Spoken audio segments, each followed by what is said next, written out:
चलिए आज हम बात कर रहे हैं ओपन क्वाइल्ड हेलिकल स्प्रिंग। ठीक है, क्लोज क्वाइल्ड हमने बात कर ली थी पहले ही पिछले लेक्चर्स में।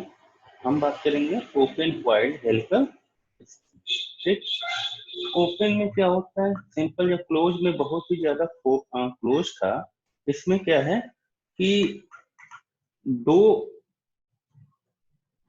लेयर्स के बीच में गैप क्या है वो ज्यादा रहता है। ठीक है, ये हमारा ओपन हेलिकल स्प्रिंग कहलाता है। जैसे spring wire in coiled in such a way that there is a large gap between two consecutive turns। ठीक है, यानी कि हम जो वहां पे क्लोज क्लोज थे, यहाँ पे क्या है देखिए, जैसे ये वाला डायग्राम जो वहां पे क्लोज थे, वो यहाँ पे दो टर्न्स के बीच में गैप जो है वो हमारा क्या हो रहा है, ज्यादा हो रहा है। ठीक है, सिंपल नोटेशंस हम सारे वही यूज कर रहे हैं। स्मॉल डी जो है वो डायमीटर ऑफ स्प्रिंग वायर है। आर जो है वो mean radius of spring coil है। पी जो है वो पिच ऑफ स्प्रिंग कॉइल है। Small n number of turns of coil है। Small c modulus of rigidity है। ठीक है, डब्ल्यू हमारा एक्सियल लोड है जो कि लग रहा है, और टाउ हमारा मैक्सिमम शियर स्ट्रेस है। जो नोटेशन जिसके लिए यूज होते हैं वही सिंपल हमारे यहाँ पे भी है। ठीक है, सिग्मा बी जो है वो बेंडिंग स्ट्रेस है। डेल जो है वो डिफ्लेक्शन ऑफ स्प्रिंग है, और अल्फा जो है वो एंगल ऑफ हेलिक्स है। ठीक, अब देखो इस डायग्राम में मैंने एंगल ऑफ हेलिक्स एक्चुअली दिखाया नहीं है, मैं दिखाता हूँ आपको। ये डायग्राम शो कर रहा है स्क्रीन पे, बताओ भाई। Yes sir.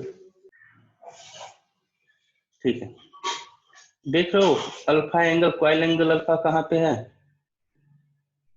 ये एंगल जो होता है, इस ये हॉरिजॉन्टल लाइन और इनके बीच में जो ये स्लोप बना हुआ है, ठीक है, उनके बीच का एंगल जो होता है वो अल्फा होता है। ठीक, बाकी जनरली चीजें जो जो थी वो यहाँ पे दिखाई गई है पहले से ही हमारे वाले में भी। ठीक, अब देखते हैं।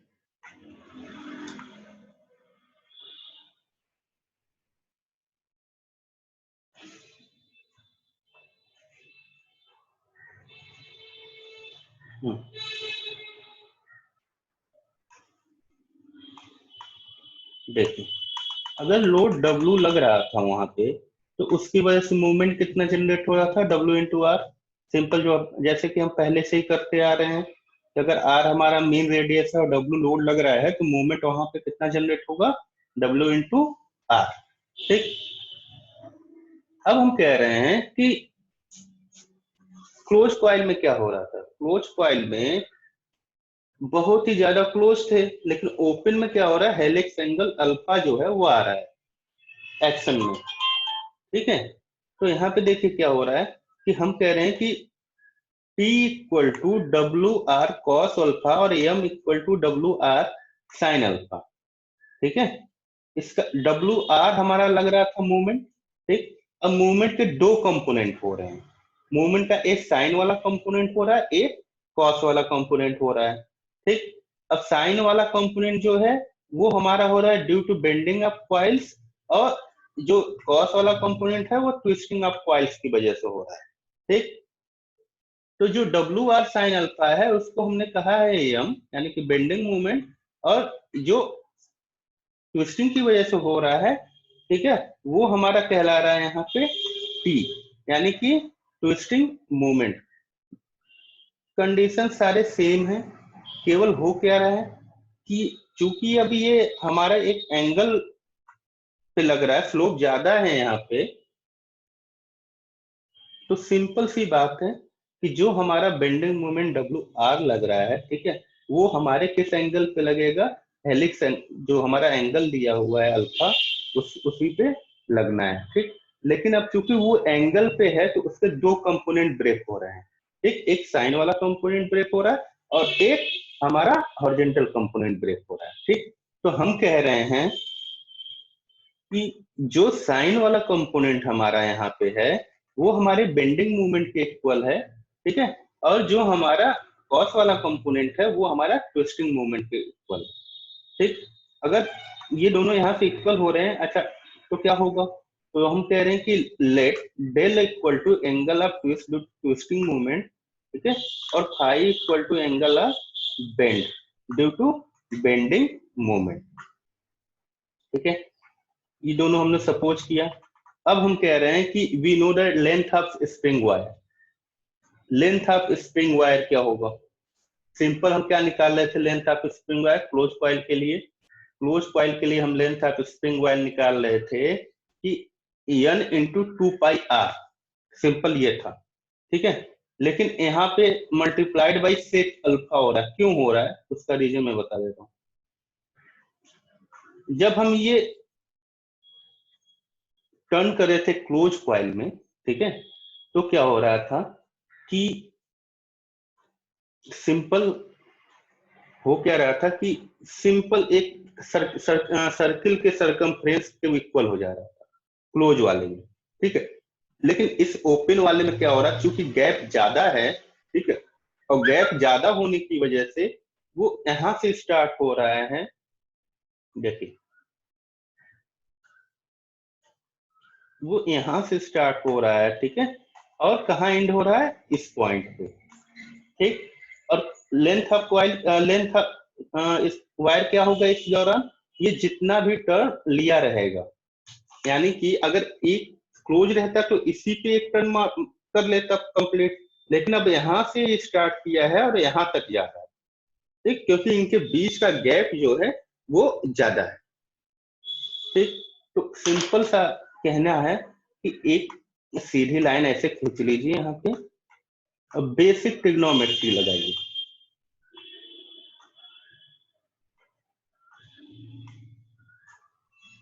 बेसिक ट्रिग्नोमेट्री लगा के हमने जो है उसका निकाला हुआ है, तो एंगल कितना आ रहा था, सेक अल्फा। हालांकि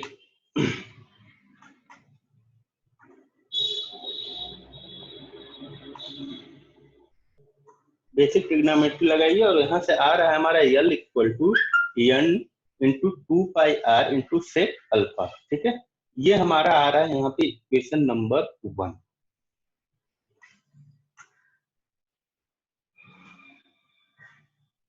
ये आ रहा है हमारा इक्वेशन नंबर 1, ठीक। अब हमें पता है कि ट्विस्टिंग मूवमेंट क्या होता है। Twisting movement T equal to pi upon 16 T tau into D पे पावर क्यूब। ये हमारा क्या है, इक्वेशन नंबर 2 हम कर रहे हैं, तो हम क्या कह रहे हैं कि T equal to pi upon 16 into tau into D plus cube. हमने क्या क्या प्रूव भी किया टॉर्सन वाले में, ठीक है।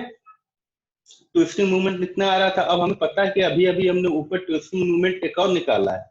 क्या निकाला था, डब्ल्यू आर कॉस अल्फा। तो टी की जगह पे हमने ये वैल्यू क्या किया, यहाँ पे पुट कर दिया है, ठीक। ये वैल्यू पुट कर दी हमने, इसको हमने कह लिया इक्वेशन नंबर 2। इसके बाद हम क्या करें, हम करें बेंडिंग स्ट्रेस निकालना है हमें। अब बेंडिंग स्ट्रेस के लिए हमें पता है sigma B equal to M into Y, Y upon I होता है, ठीक।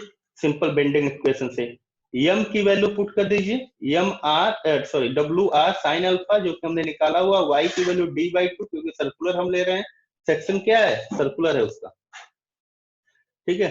और ये पाई/64 डी पे पावर 4, ठीक। ये मूवमेंट ऑफ इनर्शिया हो गया। फर्दर कैलकुलेशन हमने किया तो 32 W R sine alpha upon pi d cube आ गया। ये हो गया हमारे इक्वेशन नंबर 3। अब हम इसके बाद कह रहे हैं एंगल ऑफ ट्विस्ट बताइए हमारा कितना होगा, थीटा कितना होगा, ठीक। तो थीटा सिंपल टॉर्सन इक्वेशन यहाँ पे लगाई गई है। तो टॉर्सन इक्वेशन जब लगाई गई है तो टी एल अपॉन जे सी, जे हमारा क्या है, movement of polar movement of inertia. यहाँ पर सिंपल टी की वैल्यू पुट कर ली और टी की वैल्यू पुट करके हमने नई इक्वेशन बना ली है। अब हम कह रहे हैं कि हमें पता था कि angle of bend due to bending movement कितना होता था, पीछे वाले में कितना हमने निकाला था, M L upon E I, ये निकाले थे ना हम पिछले क्लोज वाले में, ठीक है। तो ये ड्यू टू बेंडिंग हमारा एंगल कितना आता था, M L upon E I. तो यहाँ पर सिंपल एम की वैल्यू पुट करिए, ठीक, तो W R sine alpha into L upon E I, केवल सिंपल फार्मूले में वैल्यू पुट करना है और कुछ नहीं करना। अब देखिए, कल एक बता रहे थे हम आपको कि वर्क डन जो है वो इंटरनल स्ट्रेन एनर्जी के इक्वल होता है। ठीक है, तो अगर डब्ल्यू लोड लग रहा है और डिफ्लेक्शन क्या हो रहा है, डेल है, ठीक, तो यहाँ पे वर्क डन हो रहा है 1/2 डब्ल्यू इंटू डेल। कैसे आया था कल बताया। और हम कह रहे हैं कि यहाँ पे दो और लग रहे हैं, दो हमारे मूवमेंट और लग रहे हैं जिनकी वजह से इंटरनल वर्क डन की फिनोमिना हो रही है, जिस स्ट्रेसेस की वजह से। तो एक हमारा लग रहा था टी, ठीक है, और एक लग रहा था यह बेंडिंग मोमेंट, ट्विस्टिंग मोमेंट। ठीक है, तो इनकी वजह से क्या इफेक्ट आ रहा था, इनकी वजह से भी सेम कॉन्सेप्ट से 1/2 टी इंटू थीटा और 1/2 एम इंटू फाइव। ठीक है, सिंपल 1/2 कॉमन होगा और ये मैथमेटिकल कैलकुलेशन सिंपल बिल्कुल आसान है कि W into del equal to T into theta plus M into five. और क्या करना है, हमें कुछ नहीं करना है, टी की वैल्यू अब हम पुट करेंगे, ठीक है, एम की वैल्यू पुट करेंगे, थीटा की वैल्यू जो अभी हमने ऊपर निकाली है वो पुट करेंगे, फाई की वैल्यू जो हमने निकाली है वो हम यहाँ पे लाके पुट कर दिए। ये सिंपल कैलकुलेशन हमने लाके यहाँ पे पुट कर दिया। ठीक, जो वैल्यू हमने निकाली है टी की, थीटा की, एम की, फाई की। और जब उसको फर्दर सॉल्व किए हैं हम लोग, तो हम लोग कहे हैं कि del equal to W R square L cos square alpha upon J C plus sine square alpha upon E I. ये हमारा आया इक्वेशन नंबर 4। ठीक है, इसको कॉमन लेके डब्ल्यू आर स्क्वायर एल हमने वहां से ऊपर वाली इक्वेशन से कॉमन ले लिया और ब्रैकेट में हमारे ये बचा है। अब हम कह रहे हैं कि putting small L J and value of I in above equation. ठीक है, पुटिंग स्मॉल एल, एल की वैल्यू हमने निकाली थी, जे यानी कि पोलर मोमेंट ऑफ इनर्शिया और वैल्यू ऑफ आई यानी कि मोमेंट ऑफ इनर्शिया। ठीक,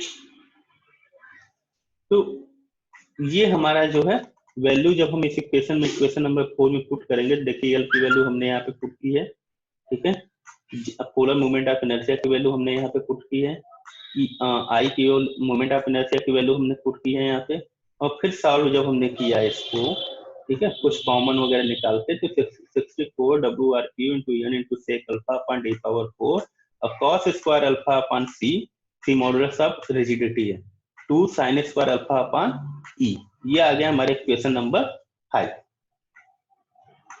ठीक, हम कह रहे हैं कि अल्फा जो है हमारा एंगल बन रहा था, क्यों हो रहा था, क्योंकि गैप जो है हमारा ज्यादा आ रहा था। तो ये हमारा फाइनल डिफ्लेक्शन के लिए वैल्यू है ओपन हेलिकल स्प्रिंग के लिए।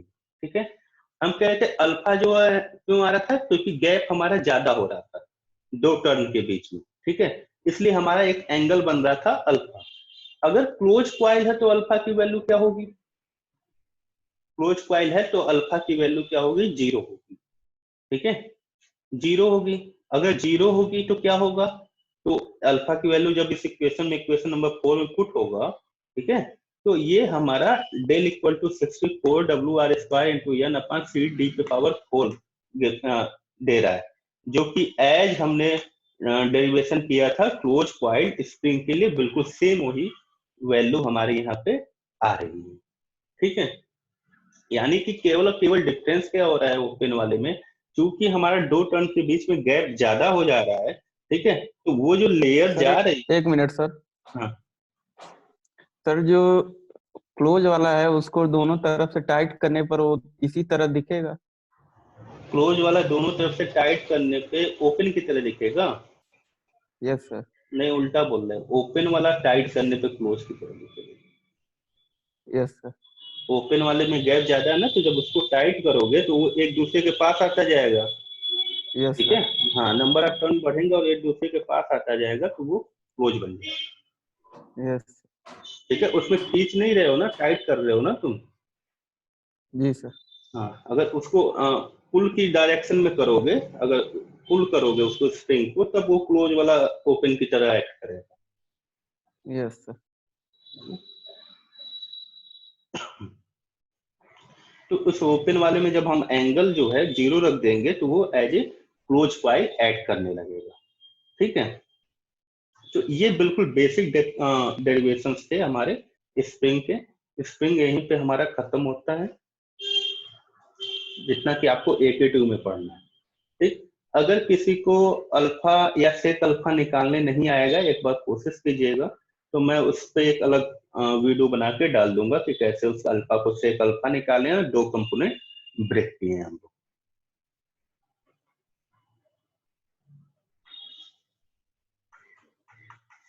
ठीक है, न्यूमेरिकल रह गए थे हम लोगों के किस पे, ओपन कॉइल पे और क्लोज कॉइल, ओपन कॉइल पे, क्लोज हेलिकल कॉइल पे। लीफ वाले सारे न्यूमेरिकल हम लोगों के लग गए।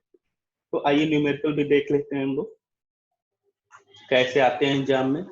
सिंपल देखिए, हमने कहा है यहाँ पे एग्जांपल लिया हो कि an open coil helical spring made up of 10 mm diameter wire and mean diameter of 100 millimeter has 12 coils। ठीक है, angle of helix being 15 degree. ठीक है, ज्यादा नहीं होता है, 15 डिग्री तो 16, 17, 20 तक जाता है। ठीक है, determine the axial deflection and the intensity of bending and shear stresses under the axial load of 500 kilonewton। Take C as 80 GPa and E as 200। ठीक है, तो सबसे पहला काम जैसे मैंने बताया कि जो जो चीजें गिवन हो लिख लीजिए। क्या क्या चीजें गिवन थी, डायमीटर ऑफ वायर गिवन था, हमने 10 mm लिख लिया। Mean diameter of spring given था, हमने 100 mm लिख लिया। अगर मीन डायमीटर 100 mm है तो ऑटोमेटिक रेडियस क्या हो जाएगा, 50 mm हो जाएगा। नंबर ऑफ कॉइल हमारा 12 दिया हुआ है। एंगल ऑफ हेलिक्स अल्फा हमारा 15 डिग्री दिया हुआ है। ठीक है, लोड हमारा 500 न्यूटन दिया हुआ है। मॉडुलस ऑफ रिजिडिटी यानी कि C 80 गीगा पास्कल दिया हुआ है, यानी कि 80 into 10 power 3 Newton per millimetre square. ठीक है, और E 200 GPa दिया हुआ था, जिसको हमने न्यूटन पर मिलीमीटर स्क्वायर में चेंज किया तो 200 into 10 power 3 Newton per millimetre square आ गया। अब हम करें डिफ्लेक्शन कितना होगा। अभी अभी हमने यही इक्वेशन जो है डिफ्लेक्शन वाला प्रूव किया है। स्प्रिंग के न्यूमेरिकल लगाने के लिए जो एग्जाम में आएंगे, सबसे ज्यादा इंपॉर्टेंट चीज है कि आपको फार्मूला याद होना चाहिए। ठीक है, 64 WR cube n sec alpha d power 4 cos square alpha c plus 2 sin square alpha upon e। इसमें से कोई भी वैल्यू मिसिंग नहीं है, सारी की सारी वैल्यू हमारी दी हुई है क्वेश्चन में। ठीक है, W दिया है 500, R हमने D दिया हुआ था तो R हमने 50 निकाल लिया है। ठीक है, N हमारा 12 दिया हुआ है, अल्फा हमारा 15 डिग्री दिया हुआ है, यहाँ पे भी 15 डिग्री अल्फा की वैल्यू हमारी पुट हो गई है। D की वैल्यू हमारी 10 mm दी हुई है, C की वैल्यू हमारी दी हुई है 10 into 10 power 3, E की वैल्यू हमारा 200 into 10 power 3 दिया हुआ। सिंपल कैलकुलेशन अब कीजिए, अपने कैलकुलेटर का कमाल दिखाइए और वैल्यू जो है कैलकुलेट करके फाइनल वैल्यू जो आ रही है वो आएगी 61.3 mm। ठीक है, ये हमारा डिफ्लेक्शन निकल गया। ठीक, डिफ्लेक्शन निकलने के बाद हमें कुछ स्ट्रेसेज भी निकालने थे। ठीक, तो अगर स्ट्रेसेज निकालने हैं तो निकाल लीजिए, बेंडिंग स्ट्रेस वगैरह। कैसे निकलेगा बेंडिंग स्ट्रेस, निकलेगा आपका, हमें पता है sigma equal to M upon I equal to Y होता है। बेंडिंग इक्वेशन जो पूछ रहे थे ना, बेंडिंग इक्वेशन कहाँ यूज होगा सर, देखो यहाँ पे हमें अगर बेंडिंग स्ट्रेस निकालना है तो देखो अब यहाँ पे यूज कर रहे हैं हम उसका। ठीक है, कैसे, sigma upon y equal to M upon I होता है तो वाई इधर कर दो। ठीक है, अब sigma equal to M upon I into Y होता है।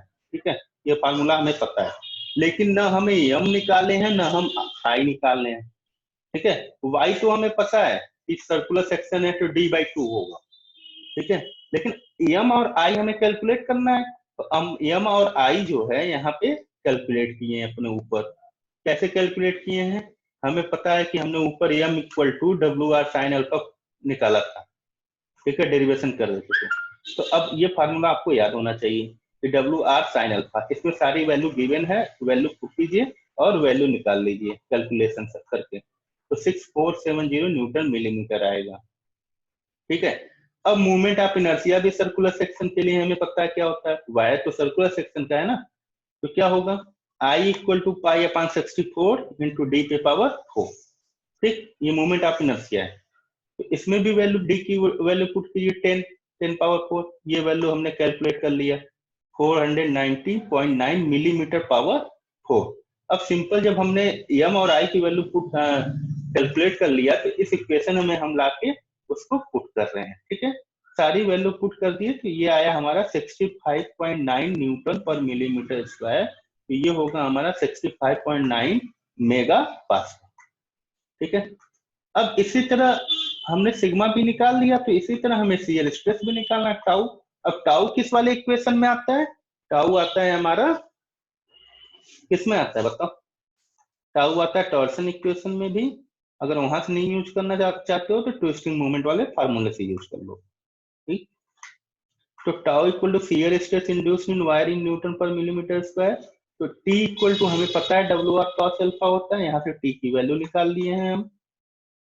ठीक है, यहाँ से हम क्या किए, टी की वैल्यू निकाल लिए। सिंपल वैल्यू, सारे न्यूमेरिकल वैल्यू गिवन है हमारे क्वेश्चन में, कुछ भी मिसिंग नहीं है, केवल हमें फार्मूला याद होना चाहिए। ठीक, twisting movement T equal to क्या होता है, pi upon 16 T tau into D पे पावर क्यू। ठीक, वैल्यू पुट कर दिए हम, यहां से हमें टाउ की वैल्यू जो है निकल के आ जाएगी 123 Newton per millimetre square, 123 mega pascal. ठीक है, ये हमारा सिंपल न्यूमेरिकल था इसके लिए, ओपन के लिए। इस न्यूमेरिकल में कुछ ना समझ में आया तो पूछ लो, बताओ भाई। अगर इस न्यूमेरिकल में कुछ ना समझ में आया तो पूछ लो। सबको आ गया? कितने लोग हैं? Yes sir. Ajay, Dilip, Madhu, Neha, yes sir. Shivam Dwivedi, yes sir. Vishwajeet, Vaibhav. देखो, न्यूमेरिकल में कुछ नहीं करना, स्प्रिंग का न्यूमेरिकल सबसे आसान है, आपको फार्मूला केवल याद होना चाहिए, सारी वैल्यू हमारे क्वेश्चन में दी होगी, कोई एक वैल्यू हमारे फार्मूले में से मिसिंग होगा। ठीक है, और वही वैल्यू हम सारी वैल्यू पुट करके निकाल देंगे, कुछ भी दिमाग नहीं लगाना, केवल फार्मूला आपको याद होना चाहिए। ठीक है, ये तो ओपन का हो गया न्यूमेरिकल। अब हमें एक क्लोज कॉइल का भी न्यूमेरिकल हम नहीं देख पाए थे, आज देख लेते हैं। ठीक है, हम कह रहे हैं एक close coiled helical spring is required to carry a load of 150 newton if the mean coil diameter is to be 8 times that of wire. Calculate these diameters, take maximum shear stress as 100 megapascal. ठीक है, values दी हुई हैं, load उसने दे दिया 150 का, mean coil diameter कह रहा है कि 8 times of the wire diameter, यानी कि वायर डायमीटर का 8 गुना है। कैलकुलेट कीजिए डायमीटर ही कैलकुलेट करने के लिए उसने कह दिया है। और मैक्सिमम शियर स्ट्रेस का है 100 मेगापास्कल। तो जो गिवन है वो चीजें लिख लीजिए। सबसे पहले तो आप लोड लिख लिए 150 न्यूटन, डायमीटर हमने लिख लिया capital D equal to 8d, ये कंडीशन हमारे क्वेश्चन में दी हुई है। रेडियस डायमीटर 8d हो गया तो रेडियस ऑटोमेटिक 4d हो जाएगा। और maximum shear stress tau equal to दिया हुआ है 100 मेगापास्कल, इसको चेंज किए तो 100 न्यूटन पर मिलीमीटर स्क्वायर आ गया। ठीक, अब देखो इस फार्मूले का बहुत यूज हो रहा है, capital T equal to pi upon 16 into tau into D power cube. ठीक, हमें पता है पहले से ये formula, we know that T equal to pi upon 16 tau into D पे पावर क्यू। अब T equal to W R होता है, ठीक है ना, T equal to W R होता है। हम क्लोज वाले की बात कर रहे हैं इसलिए अल्फा नहीं आ रहा है यहाँ पे। ये वैल्यू हमने पुट किया है, यहाँ पे सारी वैल्यू पुट कर दी। ठीक है, केवल यहाँ पे डी अननोन है, ये डी यहाँ पे अननोन है, तो एक डी से एक डी कट जाएगा। ठीक, बचेगा क्या, डी स्क्वायर बचेगा। ठीक, और ये फर्दर कैलकुलेशन हम करेंगे तो 30.6 आ रहा है, फिर डी का अंडर रूट लेंगे तो डी इक्वल टू 5.53 आ जाएगा, जिसको हमने कह लिया कि 6 mm डायमीटर, क्योंकि पॉइंट में तो डायमीटर वाले वायर मिलते नहीं है। आप चाहें तो 5.53 पे ही कैलकुलेशन कर सकते हैं, कोई दिक्कत नहीं। ठीक है, एक डायमीटर हमारा निकल गया वायर का। अब core diameter capital D equal to हमारा कहा था कंडीशन में कि 8 इंटू स्मॉल डी है, ठीक, तो वैल्यू पुट की है, अब 48 mm हो गया। ये हमारा आंसर आ जाएगा। अब सोच लो इतना छोटा सा क्वेश्चन जो है वो 10 नंबर का आएगा, और हमने कितने लाइन में लगाए, मुश्किल से 6-7 लाइन में लग गए, 6 लाइन में क्वेश्चन हमारा लग गया। ठीक है, बताओ इस क्वेश्चन में किसी कोई दिक्कत हो तो बताओ।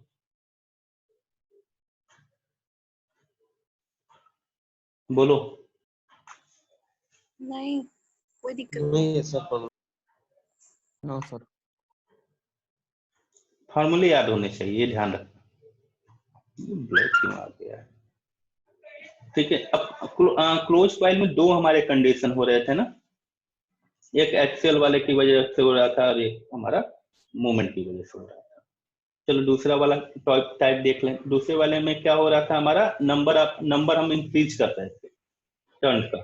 कह रहा है closely coiled helical spring is made of 10 mm diameter steel wire having 10 coils. 10 mm steel का वायर का डायमीटर भी दे दिया और कह रहा है 10 कॉइल भी हो गया, यानी कि स्मॉल एन भी 10 दे दिया। विद 80 mm मीन डायमीटर, यानी कि मीन डायमीटर भी 80 mm दे दिया, capital D. If the spring is subjected to an axial twist of 10 kilonewton mm। Axial twist का मतलब ये है, यहाँ पे क्लोज कॉइल की बात कर रहे थे कि उस ट्विस्टिंग की वजह से यम जनरेट हो रहा था, यम मूवमेंट ड्यू टू ट्विस्ट। ठीक है, तो ये यम की वैल्यू दी हुई है, यम से हमने वहां पे नोटेशन दिया हुआ था। तो यहाँ पे फिर हमने कहा determine the bending movement and increase in number of turns. Take E equal to 200 gigapascal. Bending stress निकालना है, यानी कि सिग्मा हमें निकालना है, और number of turns, increase in number of turn निकालना है, यानी कि n डैश माइनस n हमें निकालना था। n डैश हमारे नंबर आफ्टर इंक्रीज कितने नंबर हो रहे हैं, और n हमारा ओरिजिनल वाला टर्न नंबर था। सिंपल, जो जो चीजें गिवन है वो चीजें लिख लीजिए। क्वेश्चन के समय ही मैंने आपको बता दिया क्या क्या गिवन है।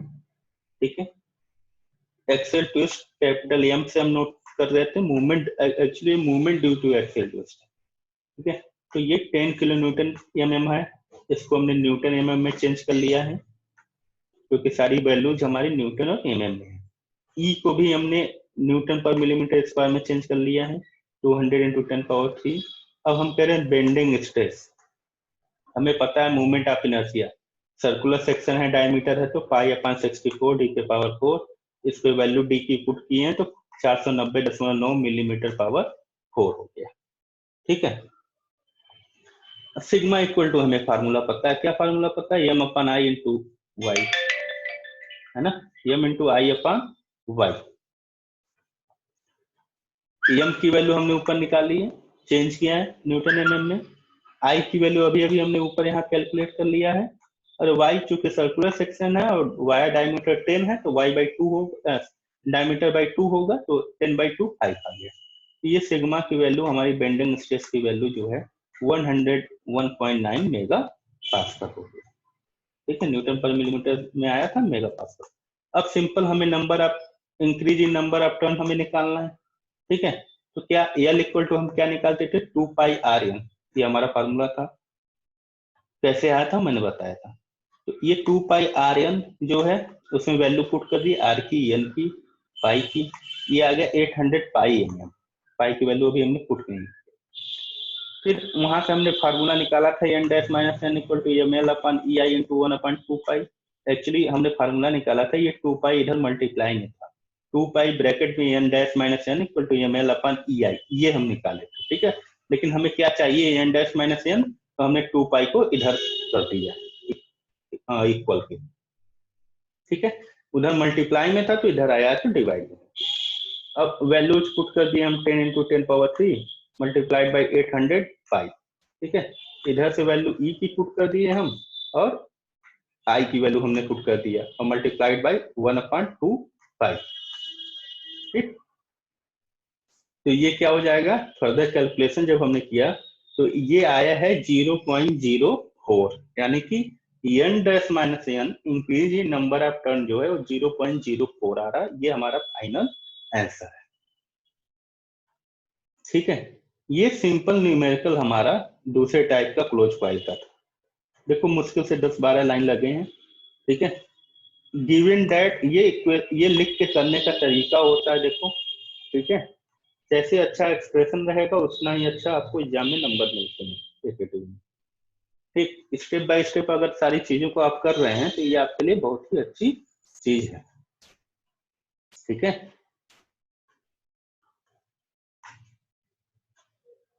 तो अगर 10 नंबर का है तो अच्छे से कीजिए और सारी वैल्यू निकाल लीजिए। बहुत ही आसान है, फार्मूले याद होने चाहिए केवल। ठीक है।